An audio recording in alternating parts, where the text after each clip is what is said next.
Eu chegava na consulta do pediatra e falava, escuta, o que eu faço com ela? Que atividade que eu faço com ela? O que eu ponho ela? Ele falou, nada, não precisa fazer nada, ela já vai descobrir o mundo sozinha. Só ela não fazer nada, olhar, já é muito estímulo para ela.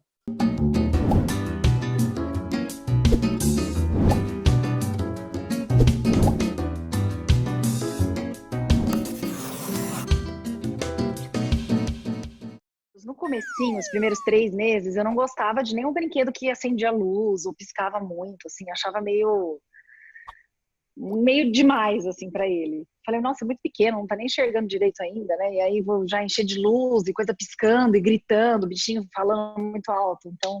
Eu acho que a melhor brincadeira para essa faixa etária é o próprio corpo, né? Então a criança mesmo tá descobrindo o corpo e eu acho que é nesse sentido, assim. É dar as mãos, é fazer um carinho nas mãos, é fazer um carinho na barriga, uma cosquinha nos pés. Que assim, é uma interação que não precisa ser o tempo todo. Que é importante o bebê ir descobrindo um pouco as coisas, sabe? Do jeito dele, com o tato, com todos os sentidos e no ritmo dele. Eu gostava muito de colocar ela, às vezes, do lado de fora de casa, porque eu percebia que ela gostava muito de ficar observando o céu, os passarinhos, as árvores, texturas diferentes. A Catarina gostava muito de tecidos, estampas diferentes. Então, às vezes, era questão de colocar só algumas almofadas. Então, ela gostava de ficar sentindo as texturas diferentes, olhando, observando. Ela ficava assim muito... Às vezes a Catarina ficava 20 minutos observando uma textura ou a estampa de uma roupa. Como o recém-nascido não vê tão bem quanto a gente, falam que é legal mostrar contraste porque ajuda a estimular a visão do bebê. Não vou esquecer que uma moça veio na minha casa para me ajudar com a amamentação e ela tinha uma blusa toda listrada, preta e branca, e a Lívia ficou fascinada. E ela me deu essa dica, compra um livro black and white. Aí eu comprei um livro black and white, que ela ficava olhando assim com um fascínio. Deu até um desconforto, como se assim, nossa, ela tá hipnotizada. Então, de vez em quando eu tirava aquele livro, chega. Eu tô ficando um pouco com medo disso.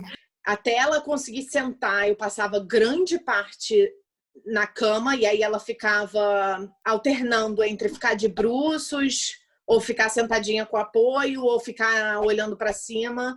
E aí eu tinha aqueles baby gym, aqueles tapetes que tem os brinquedos em cima. E ela tinha esse tapetinho que tem as coisinhas, os bichinhos que caem em cima. Então ele ficava mais no tapetinho, olhando os bichinhos, e a gente tinha umas pelúcias, então brincava com as pelúcias, né, assim, conversando com as pelúcias, imitando os bichinhos. I took her to mommy and me classes where she could see other babies and just have like other interaction, like music classes and things like that. Mommy and Me Classes é algo muito comum nos Estados Unidos e vai a mãe e o bebê muito novinho. A mãe acaba fazendo amizade com outras mães que estão passando por tudo muito parecido, com as emoções à flor da pele. E aí eu acho que tem um pouco de yoga, arte, música. Quando a Lívia nasceu, foi no auge da pandemia e não tinha nenhuma opção desse tipo, mas eu fiquei muito curiosa. O que era o equivalente a esse Mommy and Me Classes? O que as minhas amigas no Brasil tinham feito? Gazinha, eu fiz dança materna, né, com a Manu pequenininha. O começo, os bebês ficavam deitadinhos, a gente fazia... tinha um momento de massagem na gente, né, automassagem neles. Tinha um momento de roda, que os bebês ficavam deitadinhos e as mães conversavam. Era de chorar, assim, era a coisa mais linda. Tinham desabafos, tinha muita troca. Vou ver se eu acho algumas fotos.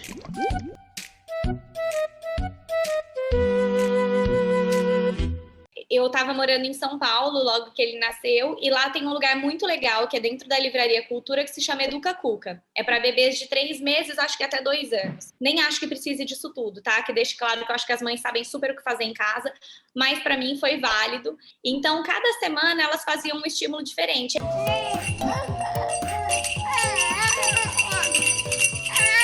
Eles ainda não engatinhavam, não andavam nada, então eles ficavam, às vezes, de bruços, e a gente colocava os brinquedinhos em volta deles, sem ficar o tempo todo eles de costas para o chão e a gente o tempo todo, um adulto colocando, né? O adulto o tempo todo sendo estímulo. E daí eles tinham que fazer o próprio estímulo, né? De buscar algum objeto diferente, de tentar se virar com o corpinho para ver o que estava do lado deles. A gente tentava interferir o mínimo possível. Quando ele nasceu, ele tinha uma questão no freio lingual, né? E aí eu chamei uma fono. E ela falou que uma coisa importante era ele trabalhar toda a musculatura. Então ela falava que ele ficar de bruços era muito importante para isso.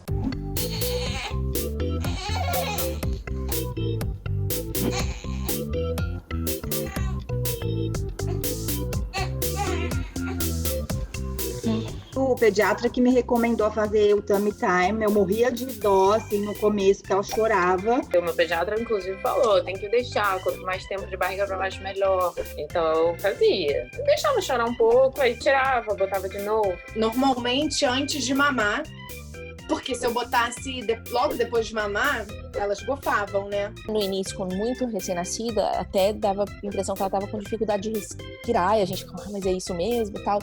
E o Rodrigo, meu marido, que falava, não, ela tem que fazer esse exercício. Mas eu ficava morrendo de dó, eu achava que recém-nascido não tinha que fazer exercício nenhum. Era um cúmulo aquilo. Eu nem via. Amor, tá tudo bem.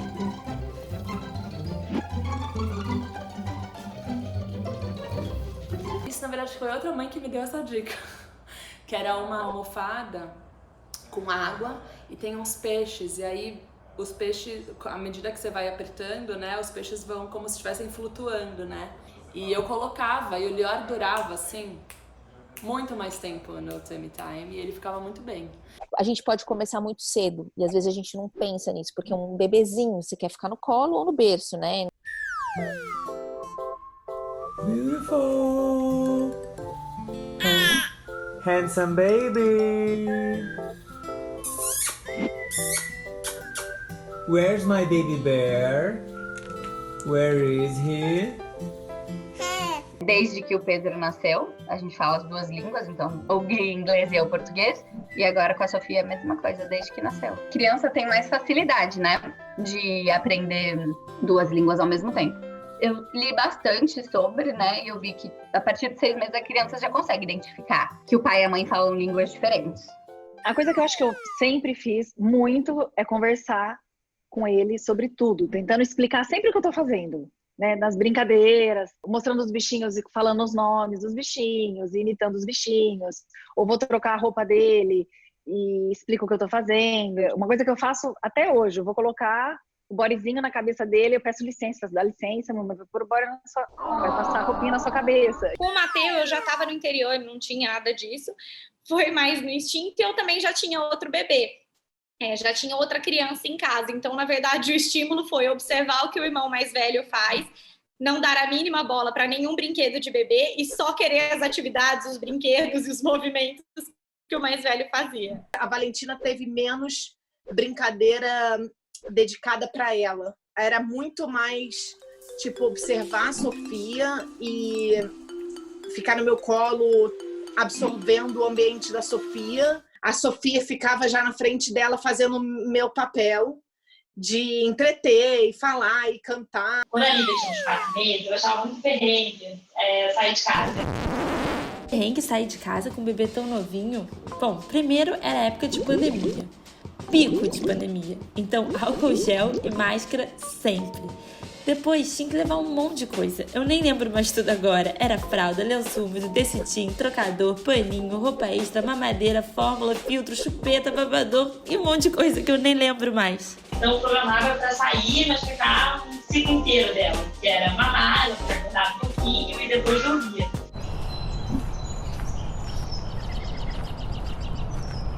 Isso tudo durava mais ou menos 2 horas e a gente fazia isso todo dia religiosamente no Central Park.